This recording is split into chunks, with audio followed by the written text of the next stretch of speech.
Assalamualaikum warahmatullahi taala wabarakatuh.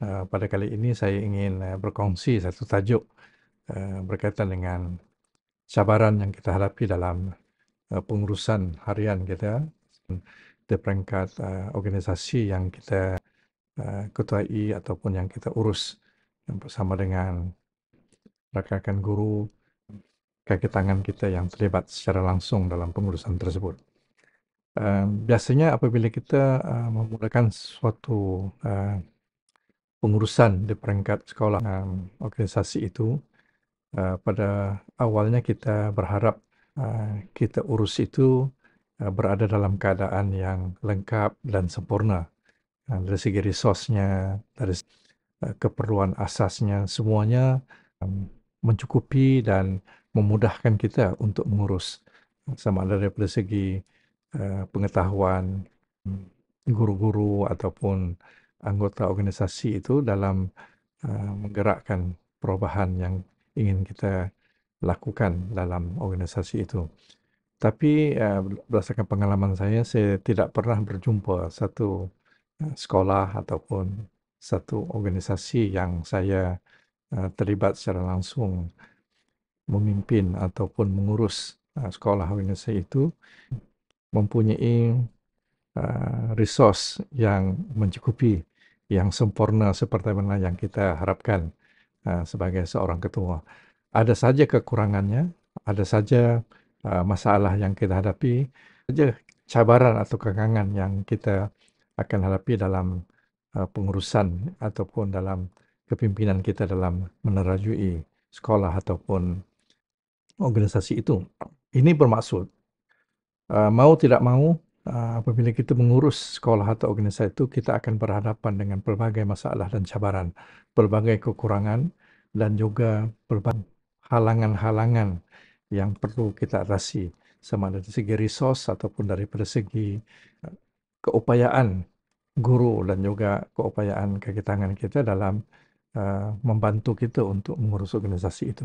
Banyak cara untuk kita menghadapi itu, tetapi pada kali ini saya ingin memberikan suatu panduan yang menjadi juga amalan saya apabila memimpin ataupun mengurus sesuatu organisasi itu. Untuk memastikan kita boleh berdaya maju dan juga boleh mencapai matlamat yang kita harapkan itu, saya mencadangkan bahawa perlu memastikan organisasi ataupun sekolah yang kita terajui itu semua guru ataupun sumber manusia yang ada di bawah kita itu tahu ke mana kita nak bawa. Ini paling basic, paling asas dalam pengurusan. Dia tahu ke mana hala tuju yang kita nak bawa dan yang paling penting bagaimana dia tahu bagaimana kita nak menterjemahkan apa yang menjadi harapan kita itu supaya dapat memberikan keberkesanan dan juga kelancaran ataupun dalam kita mengurus sekolah ataupun organisasi itu. Salah satu cara yang paling baik untuk kita boleh sustain apa yang kita nak bawa itu, saya selalu menjadikan istilah fokus. Fokus dalam pengurusan itu, fokus ini maknanya kita memberikan signal, memberikan isyarat kepada semua yang berada dalam sekolah atau organisasi itu bahawa fokus dari segi pengurusan, dari segi budaya kerja, gerak kerja yang saya akan amalkan dari segi pengurusan sekolah atau organisasi ini. Sebab fokus ini memberikan kita advantage, kelebihan dari segi kelebihan dalam mengarahkan perhatian semua pihak kepada perkara yang kita nak. Yang kedua, dia akan menyebabkan kita tidak mudah terheret dengan perkara-perkara sampingan. Sebab dalam pengurusan di sekolah atau di mana-mana organisasi pun, kita seringkali terheret dengan perkara-perkara sampingan sehingga kita lupa matlamat sebenar ke mana kita nak bawa sekolah ataupun organisasi itu. Sebab itu, fokus ini penting. Sebab itu, fokus itu akan membantu kita apabila kita mula tergelincir daripada gerak kerja untuk mencapai matlamat kita, kita akan kembali semula kepada fokus itu. Bukan bermakna bila kita fokus ini kepada suatu perkara ataupun suatu benda yang kita nak capai itu, kita mengabaikan benda-benda lain dari segi pengurusan benda lain. Maksud saya fokus ini sama ada daripada segi resource kita, daripada segi uh, masa kita, daripada segi tenaga kita, kebanyakannya diberikan tumpuan kepada perkara yang kita beri fokus. Tapi dalam masa yang sama, kita juga mengurus benda-benda lain yang membantu untuk melancarkan, untuk membantu mencapai matlamat yang kita. Tapi seringkali, kalau kita tidak ada fokus, memang kita bermasalah. Tapi kalau kita ada fokus, kalau kita tergelincir pun daripada uh, cara bekerja kita dari segi masa, tenaga dan juga usaha kita, kita cepat kembali kepada landasan untuk memastikan fokus kita itu membantu kita untuk mencapai matlamat. So dalam konteks ini, dalam konteks fokus ini, ada 3 benda yang saya cadangkan yang perlu menjadi asas kepada kita sebagai seorang ketua yang memimpin sekolah ataupun organisasi kita. Itu yang pertama, fokus ini akan menentukan. Apabila kita menentukan fokus kita, dia akan menentukan pertama, apakah prioriti kita pada masa ini dan pada tempoh masa tertentu untuk mencapai matlamat. Prioriti itu penting sebab itu banyak benda kita nak selesaikan di sekolah ataupun dalam organisasi kita sebab kita banyak cabaran. Tapi kalau kita tidak punya prioriti, akhirnya gerak kerja kita tidak punya kesan dan keberkanannya itu akan menyebabkan terlalu mencapai dan kita tidak dapat satu kesan yang sebenarnya. So, prioriti dari segi tumpuan kita itu dapat membantu kita untuk menumpukan tenaga, masa dan usaha kita kepada prioriti yang kita akan buang. Jika kita sudah clear apa prioriti kita 1, 2, 3, 4 dan sudah pastinya 1, 2, 3 itu menjadi prioriti kita dari segi gerak kerja, masa dan juga usaha kita. Apabila kita sudah menentukan prioriti kita, ke mana kita nak bawa organisasi kita, sekolah kita dari segi gerak kerja itu, yang kedua kita mesti ada clarity. Kita tahu kita punya prioriti tapi kita tidak jelas apa sebenarnya yang kita nak capai, apa KPI-nya, apa matlamat akhirnya, apa indikator yang kita telah mencapai, prioriti yang telah kita tentukan itu.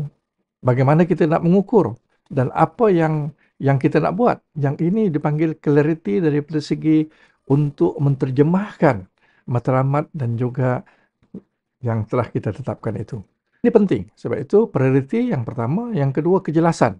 Kita sebagai ketua kena jelas ke mana kita nak bawa, bagaimana kita nak ukur, bagaimana gerak kerja kita. Dan ini akan memudahkan guru-guru dan juga kaki tangan yang ada di organisasi kita boleh menerjemahkan fokus dan juga prioriti yang telah kita tetapkan itu. Sebab kita jelas memberitahu mereka ini indikatornya yang kita telah mencapai, kita punya matlamat.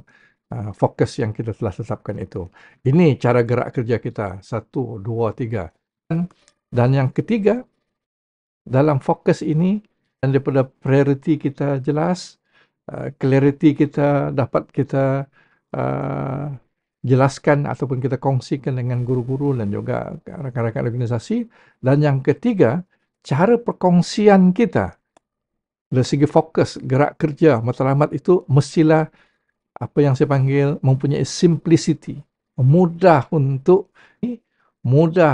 dikuasai dan mudah untuk dilaksanakan oleh semua organisasi, semua ahli-ahli dalam organisasi dalam sekolah kita. Sebagai kesimpulan saya, untuk memastikan kita boleh menggerakkan sekolah kita dan juga organisasi kita kepada perubahan yang memberi kesan dan impak yang besar itu, pertama, mempunyai fokus dari segi pengurusan dan juga dari segi kepimpinan kita. Dan fokus ini bergantung kepada apakah prioriti kita, matlamat dan juga segi gerak kerja yang kita ingin capai untuk mencapai kita punya matlamat ataupun objektif dalam pengurusan kita.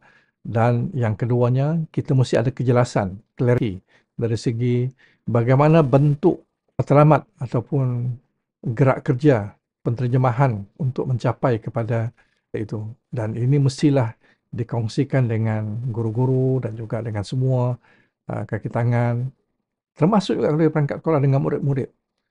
Kita boleh kongsikan fokus kita, gerak kerja kita semudah yang mungkin supaya boleh difahami dan juga boleh diterjemahkan dan boleh amalkan bersama-sama dan dengan cekap dan juga dengan lancar di semua perangkat.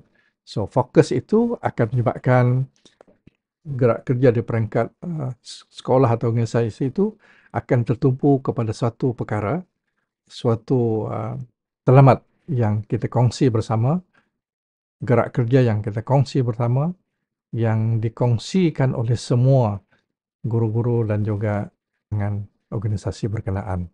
So ini akan menyebabkan kita nanti tidak terheret dengan perkara-perkara sampingan dan kita tidak mudah untuk tersasar daripada matlamat yang telah kita tetapkan, dan dia akan lebih berdaya maju dan akan menyebabkan seluruh tenaga, usaha dan masa kita berikan kepada perkara yang bermanfaat yang telah kita tetapkan di peringkat awal yang dikongsikan kepada semua.